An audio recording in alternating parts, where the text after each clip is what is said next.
My name's AYZAID. I'm back with another video. Let me just...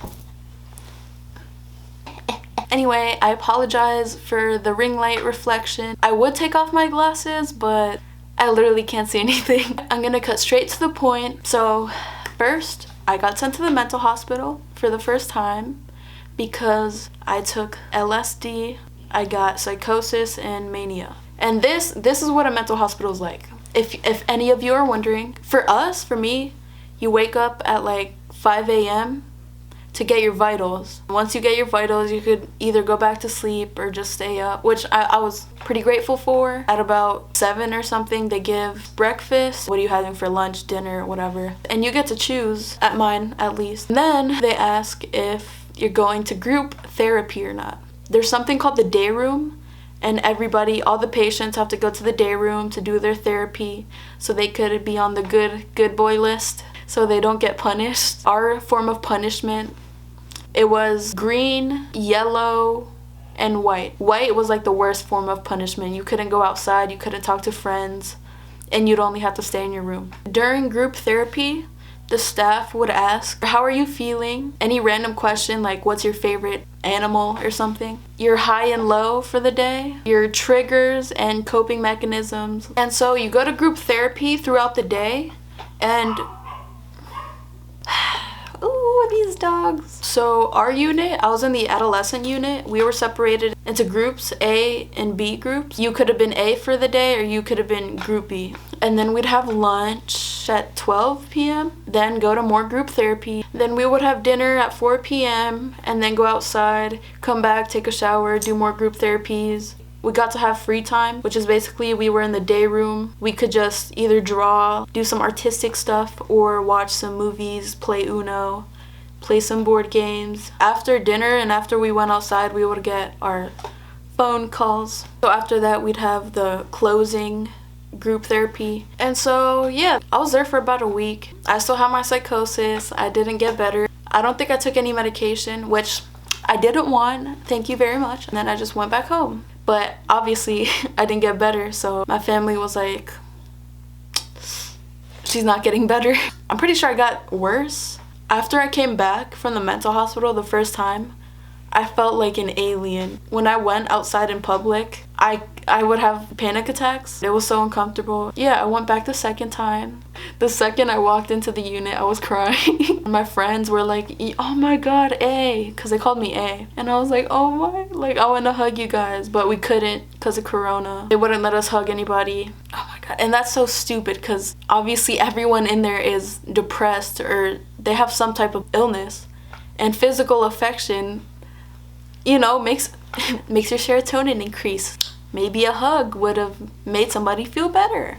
I don't know. That's just a thought thrown out there. Mental hospital staff members, if you're hearing me. I was in there for a good 3 weeks. So in total, I was there for a month. The second time, oof, a lot of stuff went down. We almost started a riot, a bunch of code 5s. I got really close to the patients. So I'm gonna tell you a little bit about what I felt in there and what I went through. Since I had psychosis and mania, I would experience what they called delusions. I would feel like things were gonna happen, but they didn't. For example, I felt like there was gonna be a massacre in the building if we all slept. I felt like they were gonna all kill us. And I felt like the building was gonna burn down. At one point, I was terrified. I was extremely scared because I thought that they were genuinely gonna kill us. I felt so empathetic at the time, and I felt like I could feel everyone's emotions. Obviously, being in a mental hospital, everyone there is depressed and just a lot of stuff going on. I felt like I would feel that, and I would be crying nonstop because I felt like I could feel everyone's pain. And also my family and friends, it felt like I could feel their pain too. Every time I cried, it felt like tears of blood. My eyes felt like they were bleeding so much. Booty juice is also another thing. Booty juice is lingo. It's a term for sedative, basically. All the patients, we call it booty juice. In other psych wards, they put it in your booty. Luckily for me, they just put it in my arm. Basically, one time, this one girl was crying and she was like, I really need a hug. And I was like, Hold up. She literally is saying she needs a hug. I need to go hug her right now. I went to go hug her, and then the staff, they were like, nah, no. And I was like, I need to hug her. I don't care what any of you say. I was going off. And I would yell a lot of stuff because I felt what they were doing in there wasn't right. If you refuse your medication, they would booty juice you. And I felt like that wasn't right. So I'd be like, no, this isn't right, and all this stuff. And whenever I would say that, all of them, those staff members, they'd be like, we gotta go far. One time they held me down, dragged me to seclusion, and gave me booty juice. Oh my god, that was the most traumatizing thing ever. Like, I told the staff members, the one who was about to give me the booty juice, I was like, no, please stop. Like, I could give it to myself, please, just don't do it on me. They said no, and they did it. And I was just laying there on the ground crying, because they took my mattress too, because I put it up on the door where the window was, so they wouldn't watch me, and then they took my mattress. Oh my god, it was so bad. I felt so crazy. I would hysterically laugh. If I had a straitjacket, I would have definitely felt like I was psychotic. I mean, I kind of was. So one of the reasons why I was terrified for my life was because when I got dragged, one of the staff members, he called himself a doctor. But I remember asking all the staff members, his name was Dr. Mike. I was like, hey, something about Dr. Mike. And they're like, doctor? And I'm like, yeah, he said he was a doctor. And they're like, it's Mr. Mike. And I was like, what? He said he was doctor. So he gripped me really hard and he gave me a bruise. I told him, I was like, you didn't have to grip me that hard. And he was like, I don't remember what you're talking about. And I was like, sis, just say you're sorry and we're good. I really need closure. Please just say something. I don't know what to tell you. And I was like, are you saying there was a chance you did grab me that hard? And he was like, I'm old. And I was about to cry. I was rethinking my whole life. Was that not him? But it was, because the staff members told me it was him. And so whenever they would booty juice us, they would say, it's the doctor's orders. And all of us, all the patients, we'd be like, who the hell are the doctors? Like, can we please know who the doctors are? Like, whose doctors, like, what orders, whose orders? And they'd be like, oh yeah, it's just, the doctor. And we'd be like, what doctor? And then we'd be like, okay, who runs the hospital? And they didn't know, and we would be like, what? Super unorganized. They'd always be confused with our point system. If we were on white, we'd be on white for a day, and then we'd go back to green. But they would keep us on white for days. It would be such a mess. Yeah, I would have panic attacks a lot. I'm pretty sure everybody in there had panic attacks. I would say it was pretty horrible because the state of mind I was in made it 100 times worse. I genuinely thought Dr. Mike, the doctor's orders, I thought it was him, and he was secretly the doctor and nobody else knew. And I felt like if we all went to sleep, he would kill us. That's why I wouldn't sleep. I felt like I had to watch out for everybody to see if they were okay, because I didn't want any of us to die. I also felt like the food was poisoned. Not actually poisoned, but I felt like there was something in it that would hardwire our brain into being more matrix, I guess, as in conforming to rules, obeying the rules, stuff like that. The staff members, they were like, all right, we need to talk about rules again. It felt like they would enforce the rules so much. They'd be like, you guys are gonna grow up to be, you guys wanna be workers, employees.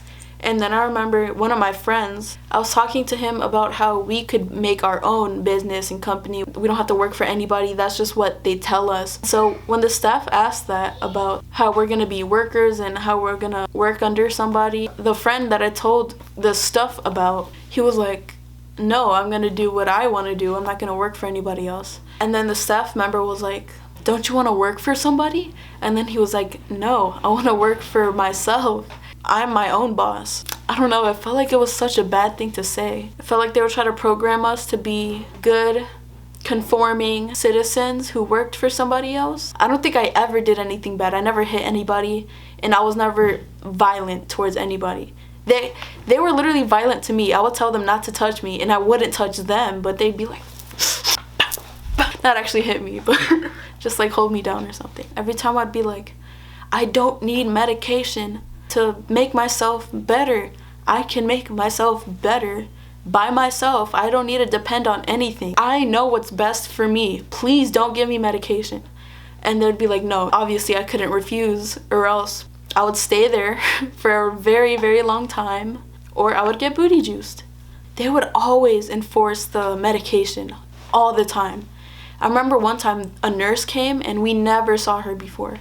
And she had like a, pink, like flowery attire. And I remember feeling like she has that clothes on so we could feel more comfortable around her.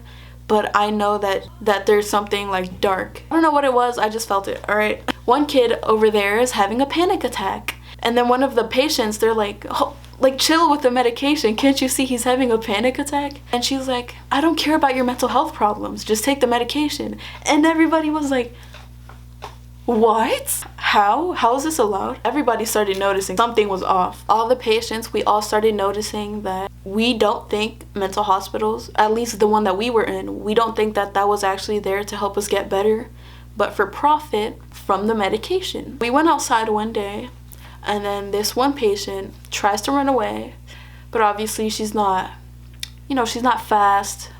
So they catch up to her. She starts fighting one of the other patients, and they call the code 5. I remember the next morning they were like, all right, so when we go outside today, we're all gonna escape. Are you in? And then I'd be like, ooh, I could be a distraction, and then you guys run into the forest. And they'd be like, yeah, all right. So we had that all planned. But then the staff members, they were like, oh yeah, we're not going outside today. All of a sudden, even when the patients said that their households were abusive, all of a sudden almost everybody got surprise discharged. And we couldn't even say bye. When they got discharged, I genuinely thought that they were gonna die. I remember colors were a big thing in my psychosis phase. When I went into the mental hospital for the first time, there was this really, really rude staff member. As soon as I saw her, I remember seeing the black that she was wearing, and I was like, feel something dark. And then she was really, really rude. And then all of a sudden one time when I'm having a panic attack because one of the patients, he's getting held down and booty juiced. So I ran up to where it was all happening, and I was like, stop doing that to him. Like he wanted something, I don't know, like a bag of chips or something like that. And I was like, stop, why are you guys doing this? This is not okay, like stop doing this. I'm not gonna move until you guys stop hurting him. They were like, nah, you need to go. And every time a patient would get booty juiced, everybody would have to close their doors and not look. The same staff member who was rude, the one who was wearing black, she was there again, but she was wearing pink. And all of a sudden she was so nice to me. She was like, oh, sweetie, like I'll help you go back to your room. And I just thought it was so weird. It messed with my mind so much. And I was like, do you not remember being rude to me? I feel like if it was the 50s or 60s, I definitely would have gotten electroshock therapy. The staff would gossip too about the patients, but some of them, like, they were really nice, shout out. And we were in this group therapy where it was kind of like a rehab. Are you sure you're never gonna take LSD again? I'm like, yes, I'm sure, stop asking. I learned my lesson. I learned to not ever take it again. But they're like, you sure you're not gonna? And I'm like, the fact that they were asking so many times made me want to do it again. I literally told them that. I was like, the fact that you guys keep asking makes me want to do it again. And they were like, oh, well, we hope you don't. They would say a lot of the stuff I was feeling wasn't real, and I'd be like, how? What'd I say to that? So if you're having a dream, and if you're getting hurt in the dream, you obviously feel it. If you feel love in the dream, you feel the love. So is that real or not? Do we actually feel? For example, you have a block of ice, right? You feel it, you feel the solidness of it, but then it evaporates and it's not there anymore. Are you actually feeling it? Like something like that. Every time I took the medication, it felt like I would lose my memory. A nurse, she lied about my drug use. So this other staff member, she's like, one of the nurses said that you did LSD again? Like, huh? No. And they were like, oh, well, that's what she said. Hold up. That is not true. Also, one time, I was having a panic attack. One of the patients, she gives me her stuffed unicorn, and I'm like, that was exactly what I needed. I had a couple theories, and I asked her, I was like, are you a mermaid? She was like, no. Are you an angel? No. What are you? She was like, it's a secret. I wanted to know it so bad. I hope you guys enjoyed the video. If you liked the video, please give it a like. And if you didn't, please subscribe. And I'll see you guys later.